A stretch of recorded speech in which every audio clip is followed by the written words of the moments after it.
The courtroom fell silent, but it wasn't the usual silence of respect. It was the kind of silence that came when something completely unexpected happened, something shocking. The judge's face turned red, his hands tightening around his gavel. The ex-convict, a tall, rugged man with a smirk plastered across his face, threw his head back and laughed.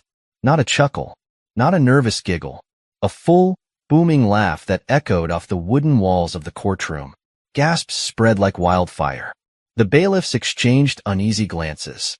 The prosecutor, who had spent weeks building this case, stood frozen, as if his brain couldn't process what had just happened.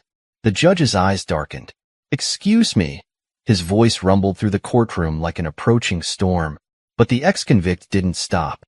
His laughter only grew, shaking his shoulders. He wiped a fake tear from his eye. "Oh, that's rich," he said, shaking his head. "You people really don't get it, do you?" And then, bam! The judge slammed his gavel down with such force that the courtroom practically jumped. "Enough!" the judge roared. "I will not tolerate this level of disrespect in my courtroom." The ex-convict's smirk remained. He wasn't afraid, but he should have been, because what happened next was brutal. Just 3 months ago, that same man, Michael Carter, had been sitting in a tiny, suffocating cell, counting down the days until he would be free. He had spent 6 years in prison, and not a single day went by that he didn't think about what got him there. The world outside had moved on without him. His mother, the only person who had ever believed in him, had passed away while he was behind bars. His little sister, Rebecca, had grown into a young woman he barely recognized. And the city, New York, had turned into something even colder than he remembered. He had been released with nothing but a bag of cheap clothes, a few dollars in his pocket, and a criminal record that followed him like a shadow. Every job interview ended the same way: polite rejection or an awkward excuse. Every person who recognized him from the news whispered behind his back, "You know who that is?" they would murmur. "That's Michael Carter. He's the guy who—" He never waited to hear the rest. He tried to keep his head down. He tried to walk the straight path. But the world wasn't interested in second chances. Then, one night, something happened that changed everything. Michael was walking down an empty street, minding his own business, when he heard a scream. A woman, desperate, terrified. His first instinct was to keep walking. It wasn't his business. People didn't look out for him, so why should he look out for them? But something inside him twisted. He turned the corner and saw a man gripping a woman's arm, trying to pull her into an alleyway. Her purse was on the ground. Her face was twisted in terror. Michael didn't think. He acted. "Hey!"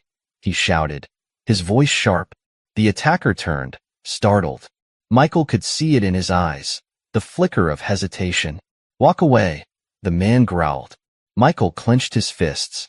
He wasn't going to let this happen. The next few seconds were a blur.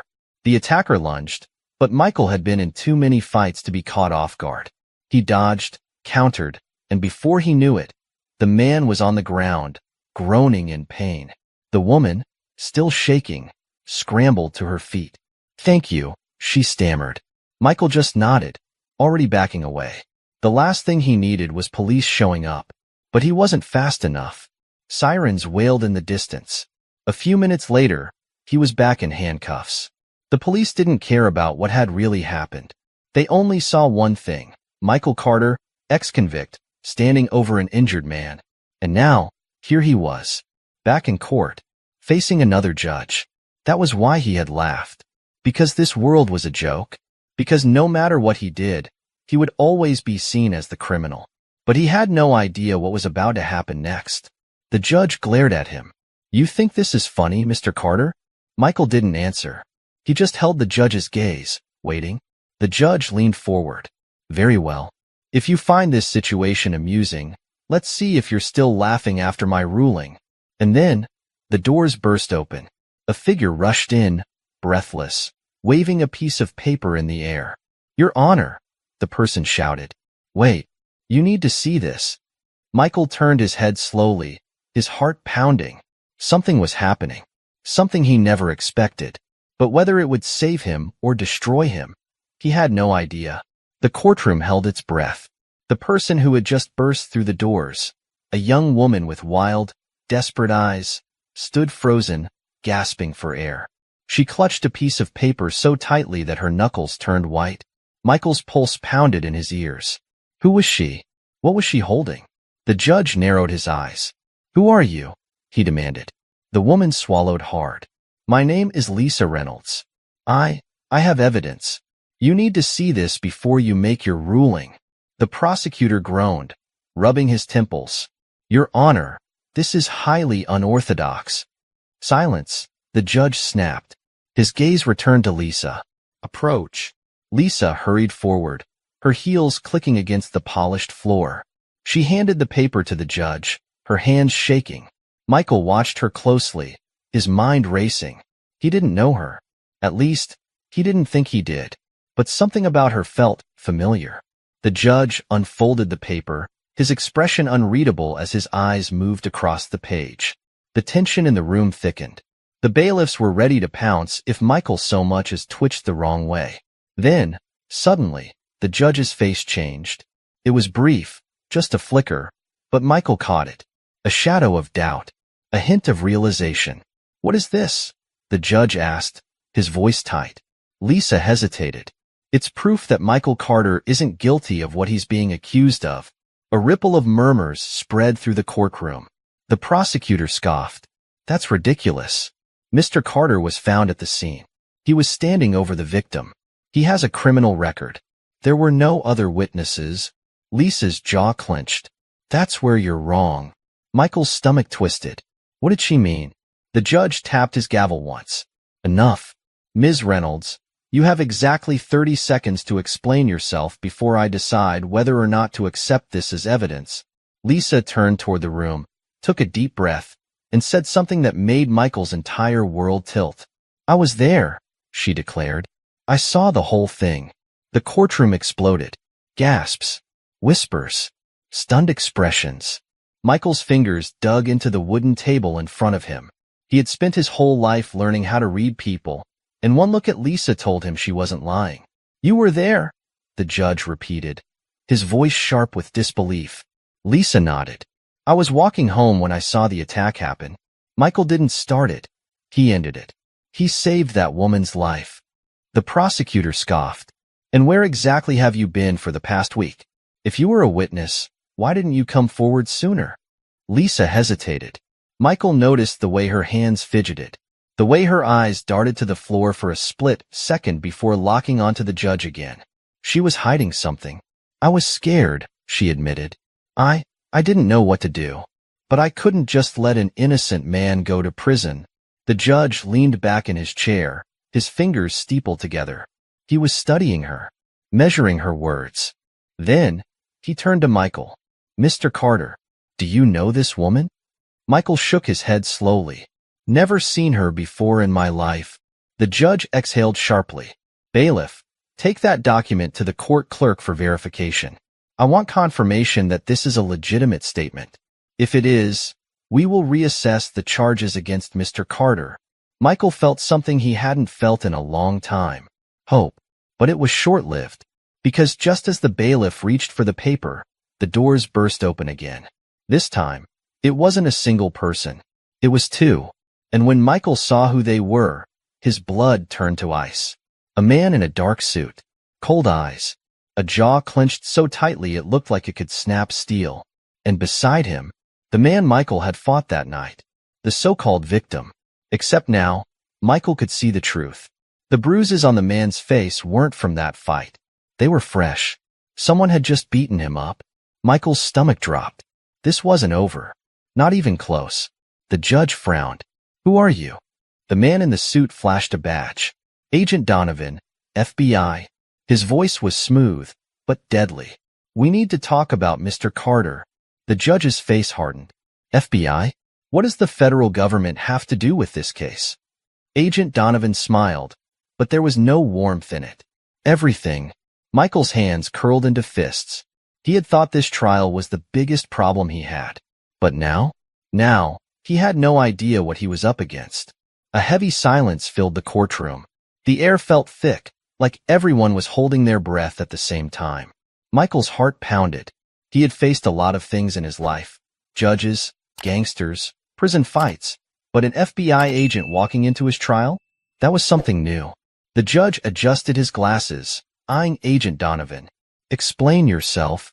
Donovan stepped forward, his movements slow and deliberate, like a predator stalking its prey. He reached into his coat and pulled out a sealed document. He handed it to the judge without a word. The judge opened it, and as his eyes scanned the pages, his expression darkened. Michael tried to read his face. Was this good news or bad news? The judge looked up. "What exactly am I looking at here?" Donovan smirked. "That, Your Honor, is a classified federal report. One that suggests Mr. Carter may be involved in something much bigger than this case." Murmurs rippled through the room. The prosecutor straightened his tie, suddenly looking very interested. Lisa, still standing in the center of the courtroom, shot Michael a quick glance. She looked just as confused as he felt. Michael clenched his jaw. "Involved in what?" Donovan turned to him, his eyes like steel. "Let's just say, you've caught the wrong kind of attention, Mr. Carter." The so-called victim of the alleyway attack shifted uncomfortably beside Donovan, his face bruised, his lips swollen. Michael had no idea why, but something about him wasn't right. Michael had beaten him pretty good that night, but not this good. Someone else had gotten to him after. Someone who wanted to make sure he looked like a victim. Michael's gut told him one thing. This was a setup. The judge exhaled sharply and looked at the prosecutor. "Counselor, do you have anything to add?" The prosecutor hesitated. "Your Honor, if the FBI is involved, I think we need to consider putting this trial on hold until we know more." Michael's fists clenched under the table. No, they were doing it again. He had been here before. A courtroom. A judge. A case that didn't care about the truth. Last time, it had cost him 6 years of his life. Not this time. Michael stood. The bailiffs immediately tensed, hands on their weapons. But Michael didn't move aggressively. He simply raised his voice loud enough for everyone to hear. "This is a joke," he said, his voice steady but sharp. "First, I get arrested for stopping a crime. Now, the FBI suddenly shows up, saying I'm involved in something bigger? What exactly do you think I did?" Agent Donovan didn't blink. "We have reason to believe your past criminal connections aren't as far behind you as you think." Michael scoffed. "My past criminal connections? You mean the ones I cut ties with before I even got locked up?" Donovan's eyes stayed cold. "It's not that simple." Michael gritted his teeth. He could feel it. Something was off. This wasn't just about his case. The FBI wouldn't waste time on a simple ex-con. There was something else. Something bigger. The judge tapped his gavel twice. "Enough. Until I review this new information, this trial is temporarily suspended." Michael's stomach twisted. This was bad. Suspended trials could drag on for weeks, months. And if the FBI was getting involved, there was no telling how deep this would go. Michael needed to get out of here. Now, the bailiffs moved toward him. But before they could grab him, a loud bang shook the courtroom. Everyone jumped. Gasps filled the air. Then, the doors burst open for the third time. This time, it wasn't a person. It was gunfire. Michael hit the floor just as bullets tore through the wooden panels behind him. Screams erupted. The judge dove for cover. Lawyers scrambled. Lisa let out a sharp cry as she dropped to the ground, her hands over her head. Michael rolled to the side, his heart racing. He could see them now, 2 masked men with automatic weapons, storming into the courtroom. His gut had been right. This wasn't about his trial. This was something much, much bigger. And if he didn't move fast, he wouldn't live to see what happened next. Screams filled the courtroom. The judge was gone, having ducked behind the bench. Lawyers and jurors scrambled under tables, trying to avoid the gunfire. Papers flew in every direction. Michael didn't think. He reacted. Years in prison had taught him how to move when danger came fast. He lunged for Lisa, grabbing her arm and pulling her behind a row of chairs, just as a spray of bullets shattered the wooden desk where she had been standing seconds before. Lisa gasped, her body trembling. Who are they?" Michael didn't answer. He was too busy assessing the situation. The 2 masked gunmen moved with precision, sweeping their weapons across the room, looking for someone. Looking for him. He felt it in his gut. He wasn't just in the wrong place at the wrong time. This attack was meant for him.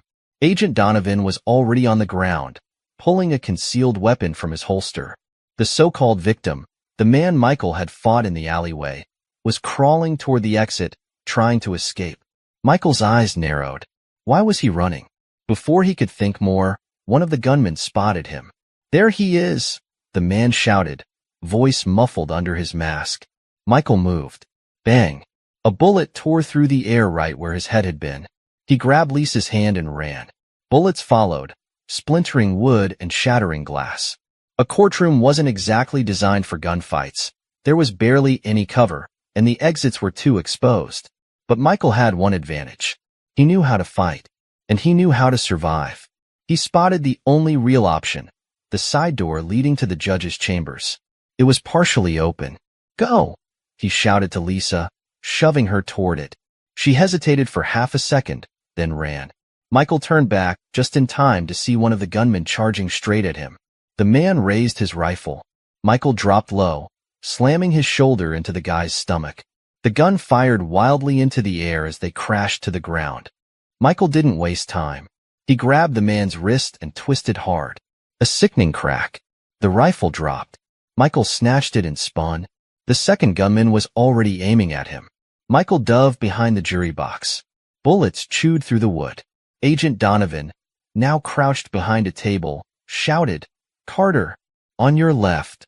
Michael turned, just in time to see the so-called victim, the alleyway man, slipping out the back exit, running away. Something about that made Michael's blood boil. This man had been playing the victim in court, but now he was escaping in the middle of a gunfight, which meant he wasn't a victim at all. Michael had no time to think about it. More bullets flew past his head. Lisa's voice screamed his name from the judge's chambers. Time to move. Michael yanked the rifle's clip, empty. Just his luck.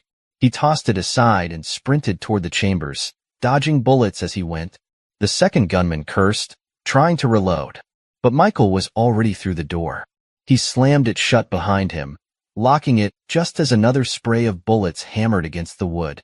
Lisa was against the far wall, hands shaking. "Michael, what the hell is happening?" Michael leaned against the door, breathing hard. His mind was racing. 2 masked gunmen, a fake victim running away, and now the FBI was involved. Michael looked Lisa dead in the eye. "I don't know," he admitted, "but I think I just walked into something way bigger than I ever expected." Boom. The door shook violently. The gunmen were trying to break through. Michael grabbed Lisa's hand. "We need to get out of here. Now." Lisa nodded, fear flashing in her eyes. "How?" Michael glanced around. There, a window. It was small, but big enough for them to squeeze through. Michael moved fast, yanking it open. Then, his gut twisted, because down below, in the alleyway behind the courthouse, a black SUV was waiting, engine running, and standing right beside it, talking to someone in the front seat, was the man from the alleyway. The same man Michael had fought. The same man who had played the victim in court. And now? Now, he was shaking hands with the people who had just tried to kill Michael. Lisa gasped. "Oh my God, he's working with them." Michael's jaw tightened. His worst fear was confirmed. This was a setup. And the worst part? He still had no idea why. But one thing was clear. If they stayed here, they were dead. Michael turned to Lisa. "You trust me?" She swallowed hard. "No." Michael smirked. "Good enough." Then, he grabbed her hand. And they jumped. Michael and Lisa plummeted. Wind whipped past their faces as they fell from the second-story window, aiming for the dumpster below. It wasn't the best plan, but it was better than hitting cold, hard pavement. Michael landed first, rolling with the impact to absorb the shock. Lisa crashed right after, letting out a yelp as she hit the pile of garbage bags. Michael groaned, shoving a banana peel off his face. "Ugh, I hate this plan." Lisa, wide-eyed and breathless, pushed herself up. "I hate this more." There was no time to complain. The gunmen were still upstairs, and the black SUV was just a few feet away. Michael peeked over the edge of the dumpster. The man from the alley, the so-called victim, was still talking to someone in the front seat of the SUV. He had no idea Michael was right behind him. Michael clenched his fists. He could grab him now, get the truth. But before he could make a move, the alleyway door burst open. The two masked gunmen stormed out, weapons ready. Michael froze. The men scanned the alley. They hadn't seen him yet. Lisa grabbed Michael's arm, whispering in a panic, "What do we do?" Michael had seconds to make a decision. Fight? Hide? Run? Then, the SUV's engine roared. The alleyway man was getting in. Michael's gut screamed. This was his only chance to follow the people who had just tried to kill him. He turned to Lisa. "Stay low. Follow my lead." Without waiting, he moved. The gunmen were still scanning the alley, stepping farther away from the SUV. Michael crouched low, keeping to the shadows. Lisa followed, her breathing ragged. The SUV's doors shut. Michael's heart pounded. Seconds. That was all he had. The SUV started to roll forward. Michael sprinted. Lisa gasped as he grabbed the back bumper, just as the car started picking up speed. He barely got a grip before his feet lifted off the ground. Lisa stared in horror. "Michael, what the—" Michael gritted his teeth. He was hanging off the back of a moving vehicle. The SUV sped up. Lisa was still stuck in the alley. Michael shouted, "I'll find you later." Lisa's eyes went wide. "Are you kidding me?" Michael didn't have time to answer. The SUV turned the corner, dragging him into the unknown. Inside the SUV, the air was thick with tension. The alleyway man sat in the passenger seat, wiping blood off his busted lip. Beside him, a large man in a gray suit was driving, his grip tight on the wheel. "You handled that mess like an amateur," the driver muttered. The alleyway man scowled. "It wasn't my fault. That ex-con got in the way." The driver snorted. "Yeah? Well, now the feds are involved. And you know what that means." The alleyway man shifted in his seat, suddenly uncomfortable. Silence. Then, thump. Something banged against the back of the SUV. The alleyway man tensed. What was that? The driver's eyes flicked to the rearview mirror. Probably a pothole. But then, thump thump. Both men stiffened. Then bang. The rear window shattered. A hand reached inside. Michael. The alleyway man barely had time to scream before Michael ripped open the door and lunged inside. The driver cursed, yanking the wheel. The SUV swerved, tires screeching. Michael didn't care. He grabbed the alleyway man by the collar and slammed him against the door. "Who are you working for?" The man stammered. "I don't." Michael slammed him again. "Don't lie to me." The driver growled. "Get off him, Carter." Michael turned just in time to see the driver reaching for a gun. Bad move. Michael kicked the wheel. The SUV swerved violently, nearly flipping over. The driver lost control. The car spun out, crashing through a fence. And then, boom. The SUV slammed into a pole, the impact rattling Michael's skull. The world blurred. For a second, everything was quiet. Then, footsteps. Michael groaned, shaking off the dizziness. He turned his head. Through the broken window, he saw dark figures moving toward the wreck. More men, armed, waiting for him. Michael's heart pounded. This wasn't just a setup. This was a trap. And now, he was right in the middle of it. Michael's head throbbed. His ears were still ringing from the crash, but he forced himself to stay alert. He wasn't alone. Through the shattered windshield, 3 dark figures moved toward the wrecked SUV. They were armed. Michael's gut twisted. Who were these guys? Why were they after him? The alleyway man groaned beside him, barely conscious. The driver was out cold, slumped over the wheel. Michael needed to move. Fast. The first armed man raised his weapon. Michael kicked the door open. It slammed into the nearest attacker, knocking him backward. Before the others could react, Michael lunged out of the SUV, grabbing the fallen man's gun. The other 2 raised their weapons. Michael fired first. Not to kill, just to make them move. Bang, bang. The shots hit the ground near their feet. They scattered, ducking for cover. Michael didn't wait. He ran. His legs screamed in protest. His ribs ached, but he pushed forward. He needed distance. Behind him, the gunmen were regrouping. One of them shouted into a radio. That wasn't good. Michael darted into a nearby alley, weaving between dumpsters and fire escapes.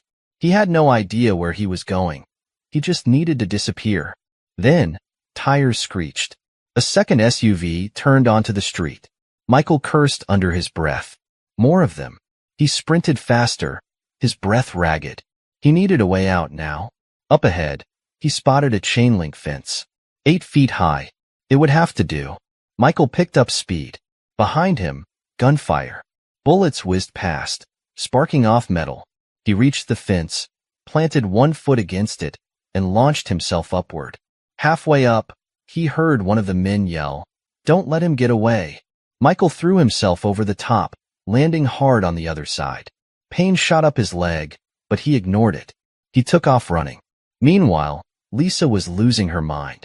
She paced outside a rundown diner, glancing at her phone every 5 seconds. Michael had vanished.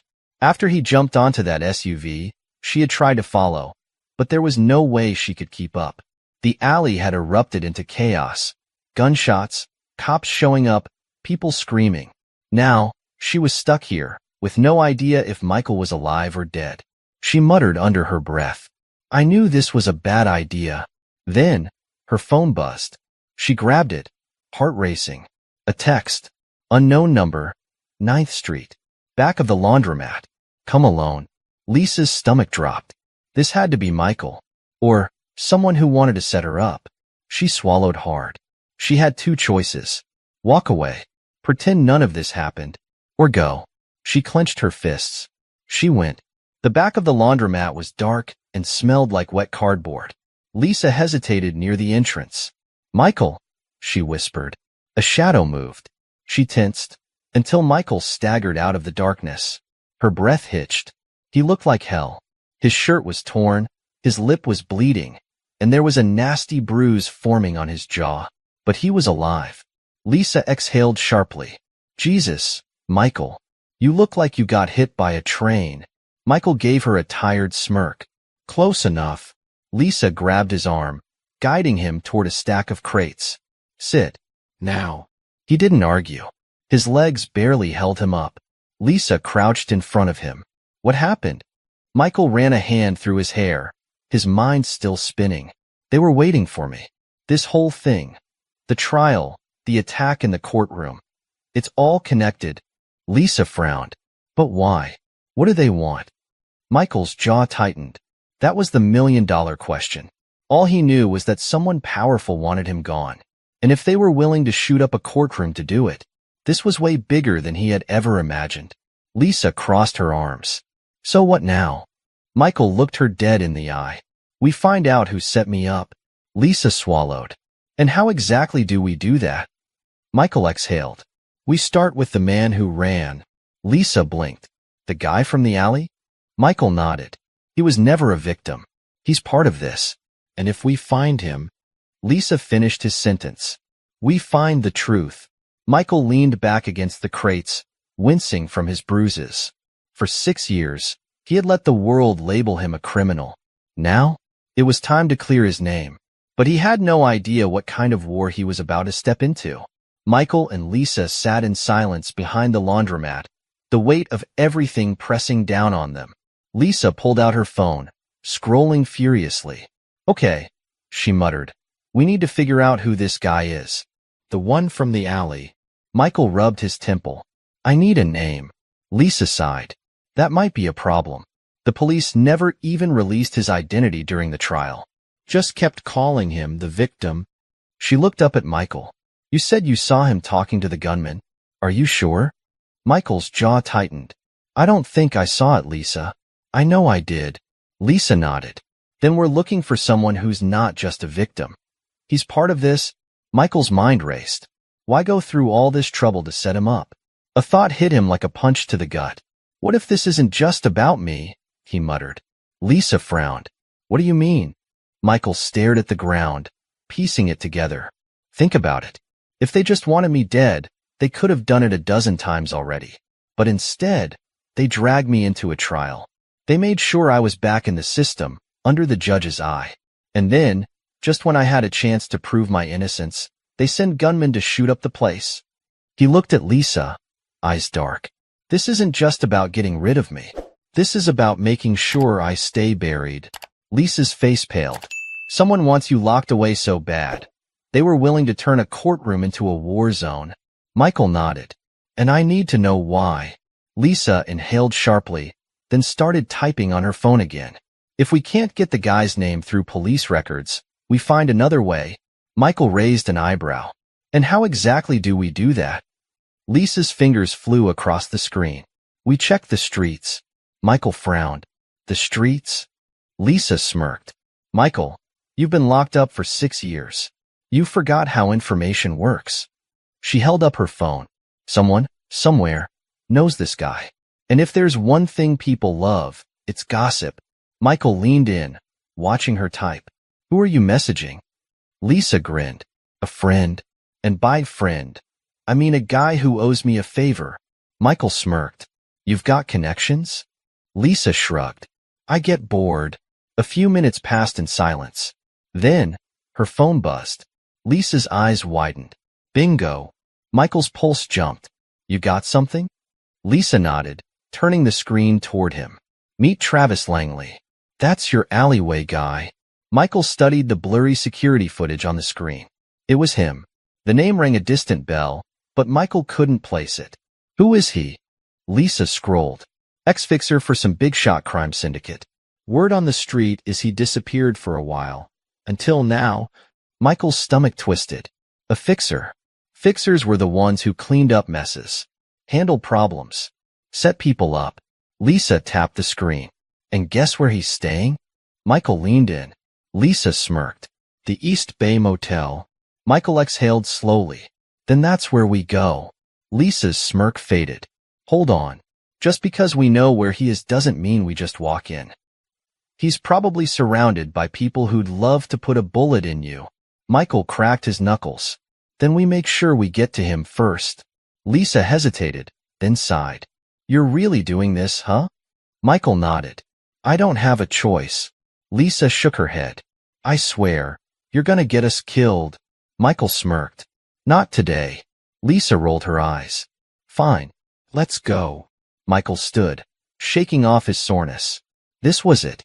The first step in finding out who was really behind this. And maybe, just maybe, getting his life back.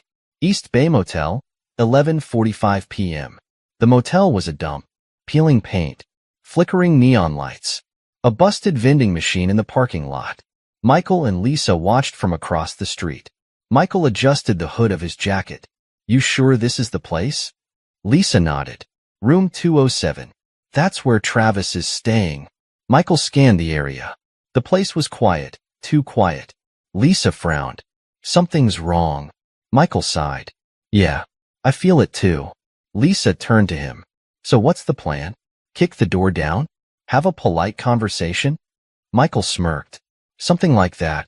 Lisa groaned. You're the worst. Michael stepped forward. Stay behind me. Lisa grabbed his arm. Wait. Too late. Michael crossed the street. Lisa cursed under her breath, then followed. The motel's front desk clerk barely glanced up as they passed. Michael led the way up the rusted staircase to the second floor. Room 207. Michael paused. Lisa whispered. You think he knows we're coming? Michael's gut told him yes. But before he could knock, the door creaked open. Michael tensed. Lisa froze. Inside, the room was dark. Michael pushed the door open slowly. His heart pounded. His instinct screamed. Then, his stomach dropped. Travis Langley was there, but he was already dead. A bullet hole right in the middle of his forehead. Lisa gasped. Oh my God. Michael backed up, fast. We need to go. Now. Lisa stumbled. But, Michael grabbed her arm. This was a setup. Lisa's eyes widened. What? Michael's jaw clenched. They knew we'd come looking for him. And now, the sound of sirens filled the air. Michael's blood ran cold. Lisa turned, panic flashing across her face. Michael. Michael's hands curled into fists. Someone just framed him for another crime. And this time, there was no way out. Red and blue lights flashed against the motel walls. Michael's stomach twisted. Sirens. Lisa froze. Michael, what do we do? Michael didn't hesitate. We run. Lisa's eyes widened. Are you crazy? The cops are right outside. Michael's jaw clenched. Exactly. If they catch us here, with a fresh body on the floor, I'm done. They won't listen. They won't ask questions. I'll be locked up before I can even open my mouth. Lisa's breath came fast. But they'll see us running. Michael grabbed her wrist. We move now. Lisa swallowed hard, then nodded. Michael scanned the room fast. They were on the second floor, no back door. Only one way out. The window. He rushed over and yanked it open. The parking lot stretched below them. A dumpster. Michael sighed. Not again. Lisa's voice was tight. Tell me you're not about to make me jump into another dumpster. Michael grabbed her arm. No time for complaints. Jump. Lisa hesitated. But then, footsteps pounded down the hallway. Michael could hear cops shouting. Lisa paled. Oh God. Michael shoved her forward. Go. Lisa screamed as she plummeted. Thud. Michael didn't wait. He climbed onto the ledge, took a deep breath, and jumped. Crash. Pain shot up his leg as he landed hard in the dumpster. Lisa groaned. I hate you. Michael ignored her. He climbed out fast, grabbing her arm. Move. The second they hit the ground, police flooded the motel hallway above them. Freeze, a voice shouted. Michael yanked Lisa into the shadows. Bullets tore through the air just as they vanished around the corner. They didn't stop running until they were 5 blocks away. Michael and Lisa collapsed against a brick wall, breathing hard. Lisa bent over, hands on her knees. I am going to kill you. Michael smirked. You're welcome. Lisa shot him a glare. We're now wanted for murder. How exactly does that help us? Michael wiped sweat from his brow. It means we're close. Lisa threw her hands up. Close to what? Jail. Michael exhaled. Travis was the key. Someone knew we'd come looking for him. So they got to him first. Lisa shook her head. Michael, you don't get it. The second the cops find out you were at the scene, it's over. They're not gonna ask if you're innocent. Michael nodded. I know. Lisa frowned. So what's the plan? Michael's jaw tightened. We don't just run. Lisa raised an eyebrow. Then what? Michael's voice was firm. We fight back. Lisa crossed her arms. And how exactly do we do that? Michael looked up at the night sky, his mind racing. He didn't have all the answers. But there was one thing he knew for sure. Whoever had set him up, whoever had framed him twice now, they had just made a mistake. Because Michael Carter was done running. And soon, they'd wish they had finished the job. The city hummed around them, but Michael and Lisa stood in dead silence. Lisa crossed her arms, trying to steady her breath. So let me get this straight. We're fugitives now? Michael rubbed his temples. Pretty much. Lisa let out a nervous laugh. Fantastic. Amazing. Couldn't have asked for a better night. Michael ignored the sarcasm. His brain was working overtime. Every move they made from this point on had to be smart. He looked at Lisa. We need to disappear. Lisa scoffed. Disappear? Michael, the police probably already put an APB on you. Your face is gonna be on every screen in the city by morning. Michael nodded. That's why we need to move now. Lisa hesitated. And go where? Michael looked around. Then it hit him. There was one place. A place where people like him went when they had nowhere else to go. We go underground. Lisa frowned. What does that even mean? Michael exhaled. I know a guy. Lisa rolled her eyes. Of course you do. Michael ignored her. He helps people. Disappear? Lisa hesitated, then sighed. Fine. Lead the way. Michael didn't waste time. He turned down a side street, his muscles aching from the crash and the sprint.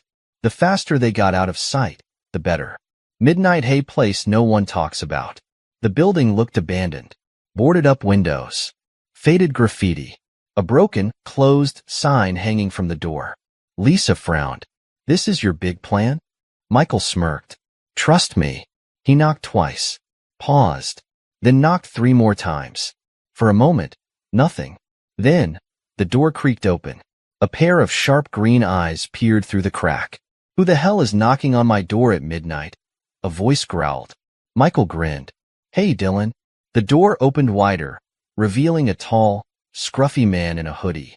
He had a cigarette tucked behind his ear and a look that screamed trouble. Dylan's eyes narrowed. Carter? Michael nodded. Dylan exhaled, then looked at Lisa. Who's the girl? Lisa scowled. The girl has a name. Michael cut in. We need a place to lay low.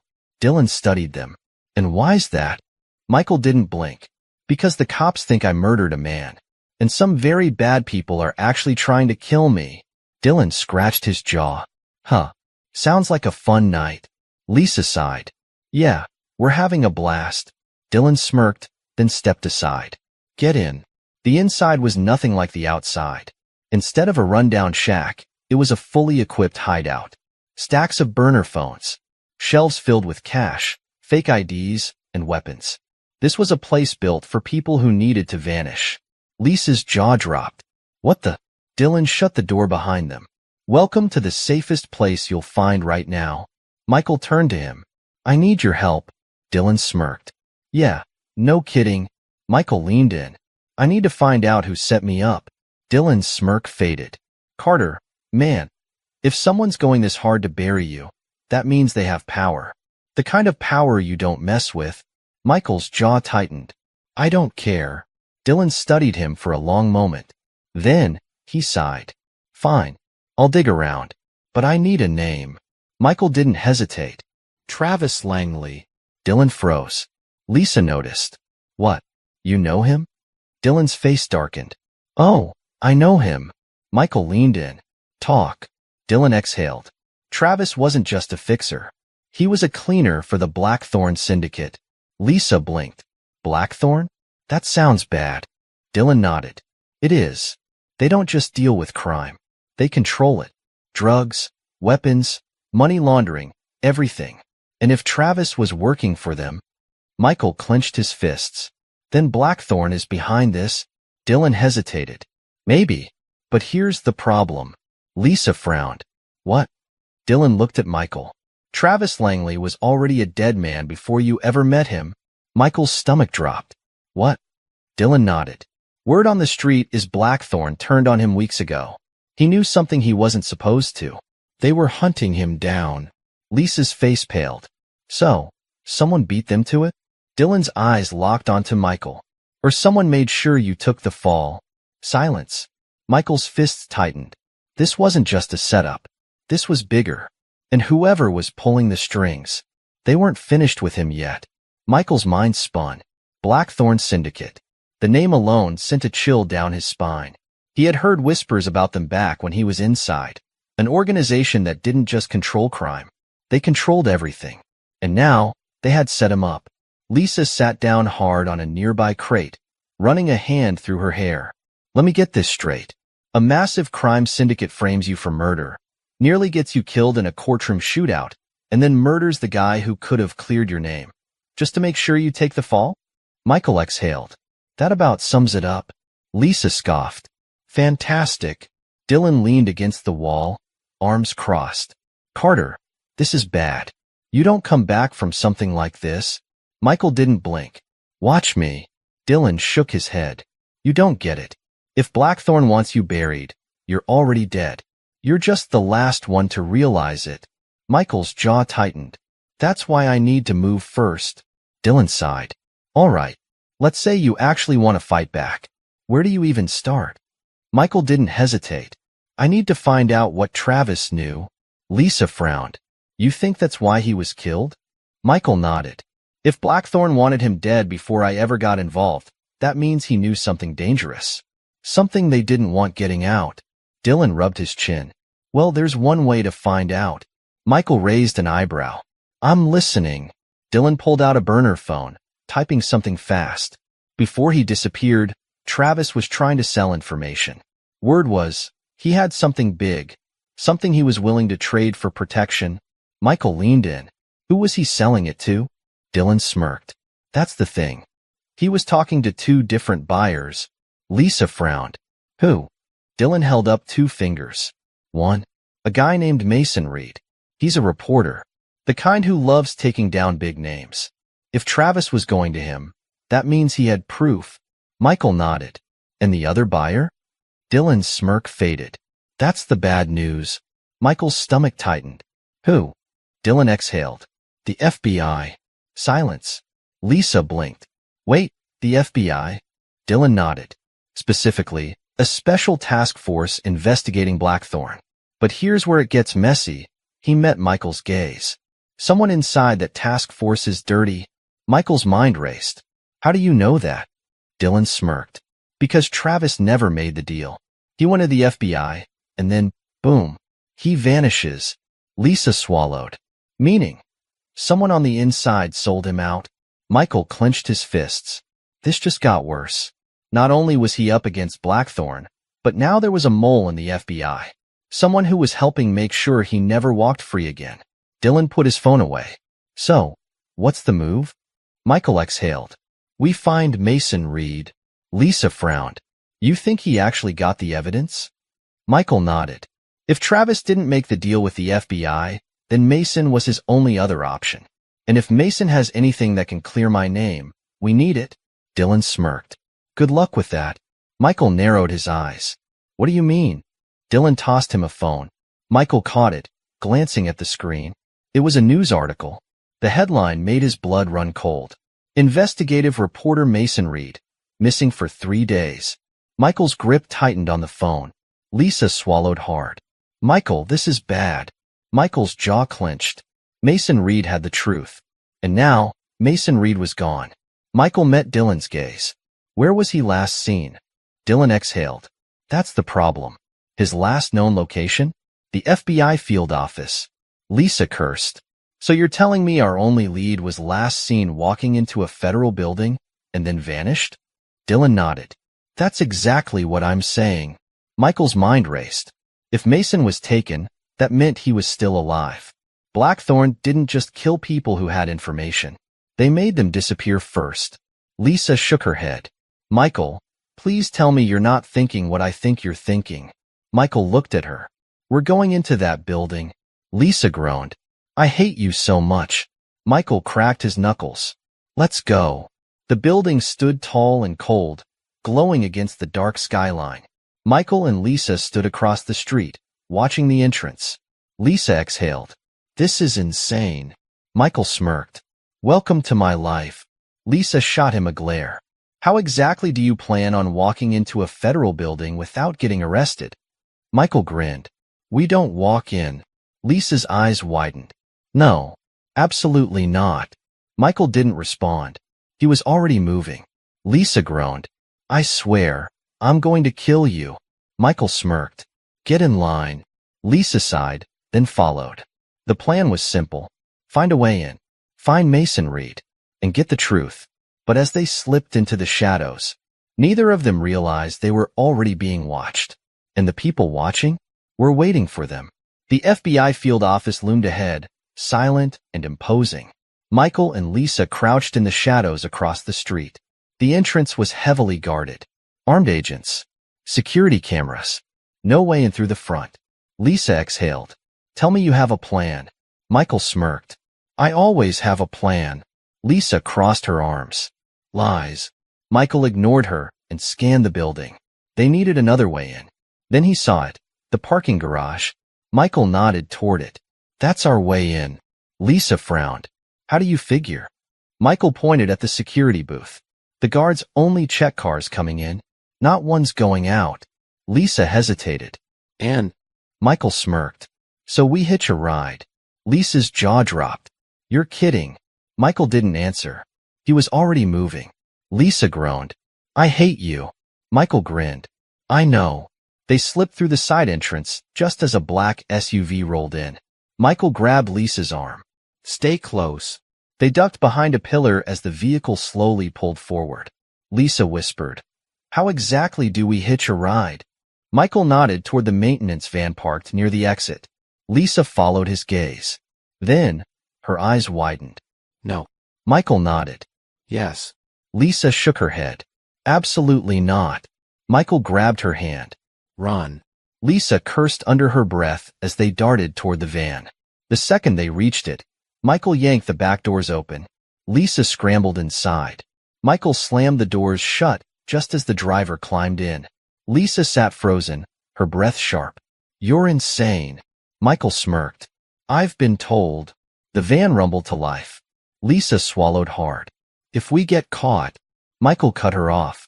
We won't. Lisa exhaled. I really hope you're right. The van came to a stop. Michael and Lisa stayed dead silent. The driver climbed out. The doors locked.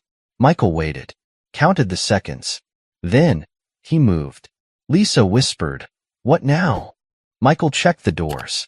Locked. But the van had a set of emergency tools in the back. Michael grabbed a screwdriver. Worked fast. After 10 seconds, the lock popped. Michael pushed the doors open. Lisa exhaled sharply. We're actually inside. Michael nodded. Stay low. They slipped out, keeping to the shadows. The FBI building was eerily quiet. The overnight shift meant fewer agents. But Michael knew one thing. They were on borrowed time. Lisa whispered, "Where do we even start?" Michael exhaled. "Wherever they're keeping Mason Reed." Lisa hesitated. "And how exactly do we find that out?" Michael smirked. "We ask." Lisa groaned. "Oh no." Michael moved toward a hallway. Then, he stopped. Lisa frowned. "What?" Michael's gut twisted. Something felt off. The air was too still. The lights buzzed faintly overhead. Lisa whispered, "Michael?" Then, a footstep. Michael's pulse jumped. He turned. A shadow moved behind them. Michael's stomach dropped. They weren't alone. Lisa whispered, "Tell me that was just my imagination." Michael's jaw clenched.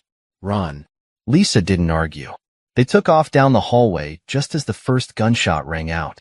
Michael and Lisa sprinted, footsteps pounding behind them. More gunfire. Lisa gasped. This was a bad plan. Michael didn't argue. They turned a corner and skidded to a stop. A security door. Locked. Lisa panicked. "Michael." Michael grabbed the screwdriver and jammed it into the keypad. Sparks flew. The door clicked open. Michael yanked Lisa inside just as bullets slammed into the wall. They hit the floor, breathing hard. Lisa groaned. "I hate this. I hate this so much." Michael ignored her, because right in front of them was a row of interrogation rooms, and through the small window of room 3, Michael saw him. Mason Reed. Lisa whispered, "Oh my God." Michael exhaled. "We found him." Then, a voice behind them. Well. Michael froze. Lisa's breath hitched. They turned slowly. Standing at the other end of the hallway was Agent Donovan, a smirk on his face, a gun in his hand. Lisa whispered, "Oh no." Michael's jaw tightened. Donovan shook his head. "You should have stayed buried, Carter." Michael braced himself. Because now, this wasn't just about survival. Michael didn't move. Lisa's breathing was shaky, her eyes darting between him and Donovan. The agent stood calm, gun aimed straight at Michael's chest. "Big mistake coming here," Donovan said, smirking. Michael clenched his jaw.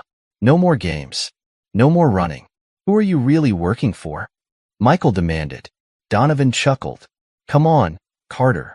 You already know the answer." Michael's fists tightened. "Blackthorn." Donovan's smirk widened. "Took you long enough." Lisa whispered, "The FBI has been compromised." Michael exhaled sharply. That explained everything. The courtroom attack, the setup, the fake victim, all of it. Michael had never stood a chance because the very people meant to uphold justice were the ones trying to bury him. And now, Donovan was here to finish the job. Lisa took a step back. "Michael, what do we do?" Michael's mind raced. They had seconds. Mason Reed was still in the interrogation room. Their only real proof. If they could get him out. Donovan took another step forward.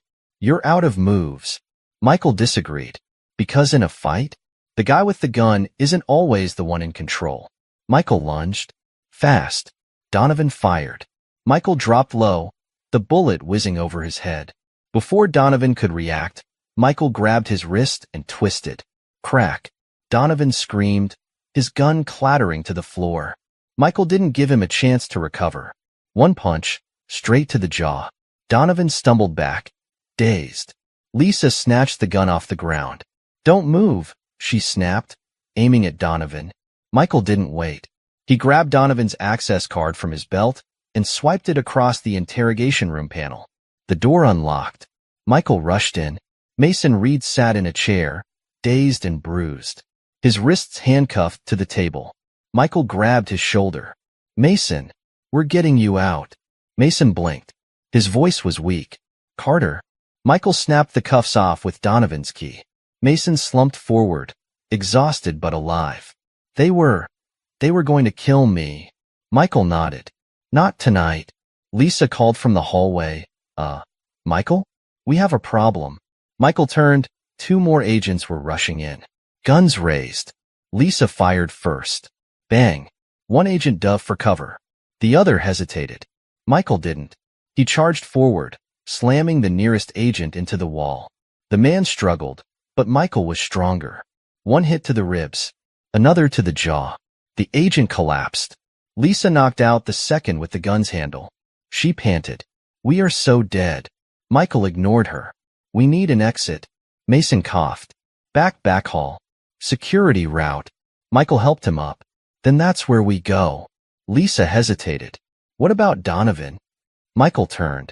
Donovan was still slumped on the floor, groaning. For a second, Michael considered ending it, making sure the man never came after him again. But then, he didn't. Because Michael Carter wasn't the criminal they wanted him to be. Leave him, Michael said. Lisa hesitated, then nodded. They ran. The back security route was quiet. Michael, Lisa, and Mason moved fast. Michael's mind raced. They had Mason, the one person who could expose everything. If they got out of here, Blackthorn was finished. Lisa whispered, almost there. Then, alarms. Michael cursed. Lisa groaned. Of course. A red emergency light flashed over the door. Mason stumbled. They locked it. Michael clenched his jaw. Then we break it. Lisa grabbed a fire extinguisher off the wall. Crash. The glass panel shattered. Michael reached in, yanking the emergency override switch. The door unlocked. Lisa grinned. We are way too good at this. Michael smirked. Let's move. They burst into the night air, sirens blaring behind them. But they were free. Mason gasped, leaning against the alley wall.